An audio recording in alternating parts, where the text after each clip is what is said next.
Hey YouTube, this is a quick video on the project I actually had for two different customers. They came in and asked me to download the application to their other Apple device that was actually removed from the App Store.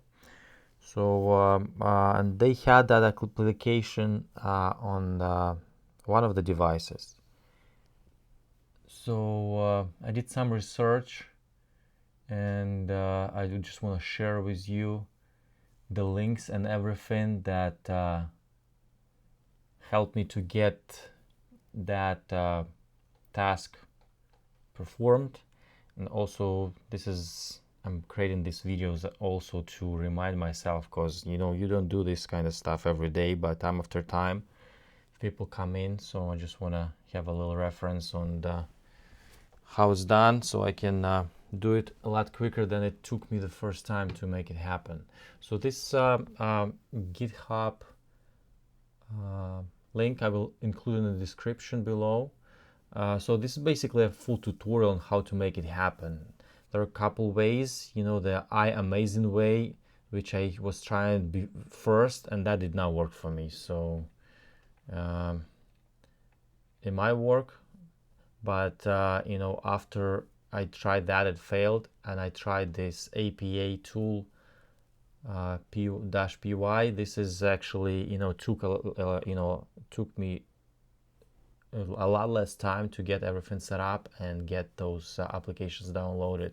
So this is the basically the tutorial. Just do the ipatool-py tutorial and do that. Everything's basically written here. How to make it happen.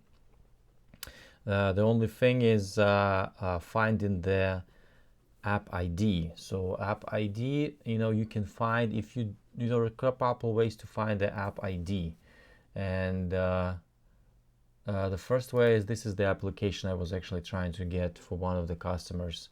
So if you have the link somewhere for that app ID, for that Apple to download it, to get you to the App Store. So this is for example, this is the link for the App Store to the application. If you click on it, nothing really happens because the application is no longer there.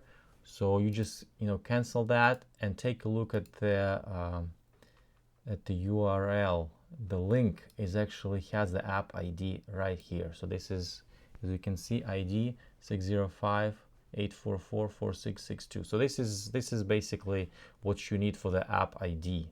Also, if you cannot find it this way, if you cannot find the link to the app, to this app, you cannot find that app ID, you can also use the part of the tutorial for the iAmazing where it says about the proper tree. So this is what you can use to actually find the app ID if you have that application already on a device. So you can synchronize with iAmazing, and then you can find that application app ID from the proper tree. I'm just gonna show real quick where it is. So when you open up, you have to install Python basically, but it's all in the tutorial.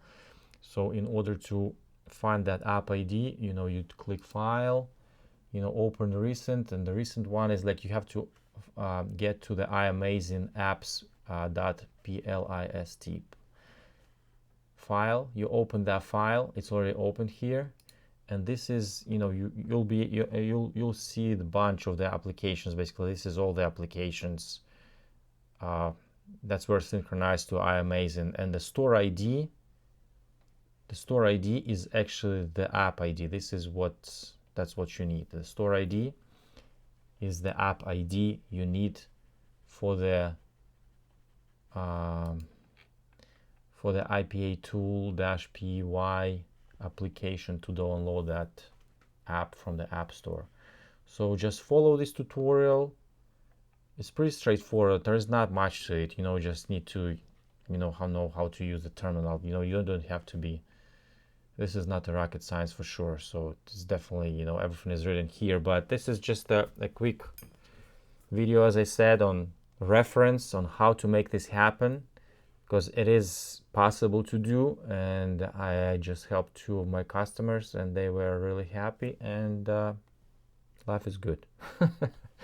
So thank you very much for watching my videos, and if you like my videos, please subscribe and hit that thumbs up button to help me grow my channel. And as always, have a lovely day, guys.